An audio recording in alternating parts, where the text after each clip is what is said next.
গরমে বাংলাদেশের 1.8 billion dollar ক্ষতি, বিশ্ব ব্যাংকের চমকপ্রদ রিপোর্ট। আসসালামু আলাইকুম ভিউয়ার্স, আজকে বাংলাদেশের অর্থনীতির জন্য একটি ভয়াবহ কিন্তু গুরুত্বপূর্ণ রিপোর্ট নিয়ে হাজির হয়েছি। বিশ্বব্যাংক জানিয়েছে গত বছর মাত্র একটাই কারণে অতিরিক্ত গরম বাংলাদেশের ক্ষতি হয়েছে 1.8 বিলিয়ন ডলার। হ্যাঁ, আপনি ঠিকই শুনছেন। কিভাবে গরম এত বিরাট ক্ষতি করলো? বিশ্বব্যাংক বলছে বাংলাদেশ গত বছর তাপমাত্রা ছিল অস্বাভাবিক বেশি। এই অতিরিক্ত গরমের কারণে শ্রমিকদের কাজের সময় কমে গেছে, উৎপাদনশীলতা কমেছে, কৃষিকাজ ব্যাহত, পোশাক কারখানায় শ্রমিক অসুস্থতা বেড়েছে, খরচ বেড়েছে, আউটপুট কমেছে। ফলে সরাসরি ক্ষতি 1.8 বিলিয়ন ডলার, আর পরোক্ষভাবে ক্ষতি আরও অনেক বেশি।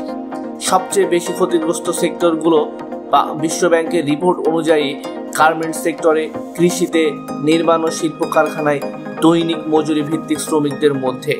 তাপমাত্রা 38 থেকে 41 ডিগ্রিতে গেলে শ্রমিকদের কাজের গতি 30% পর্যন্ত কমে যায়, যা পুরো অর্থনীতিতে ধাক্কা দেয়। সামনে বাংলাদেশের আরও বড় ঝুঁকিতে। বিশ্বব্যাংক সতর্ক করেছে, যদি জলবায়ু পরিবর্তন এভাবেই চলতে থাকে তাহলে আগামী কয়েক বছরে বাংলাদেশের বার্ষিক ক্ষতি 4 থেকে 5 বিলিয়ন ডলার পর্যন্ত পৌঁছাতে পারে। এতে শুধু অর্থনীতি নয়, খাদ্য নিরাপত্তা, স্বাস্থ্য, এমনকি বাসযোগ্য শহর সবই ঝুঁকিতে পড়বে। সমাধান কি? বিশ্বব্যাংক বলেছে বাংলাদেশ এখনই পদক্ষেপ নিলে ক্ষতি অনেক কমানো সম্ভব। যেমন কারখানায় কুলিং সিস্টেম, সোলার ও গ্রিন এনার্জি, জলবায়ু সহনীয় অবকাঠামো, শ্রমিকদের জন্য নিরাপদ কর্মপরিবেশ, শহর ও গ্রামে গাছের পরিমাণ বৃদ্ধি। সরকার, ব্যবসায়ী, মানুষ সবাইকে একসঙ্গে কাজ করতে হবে।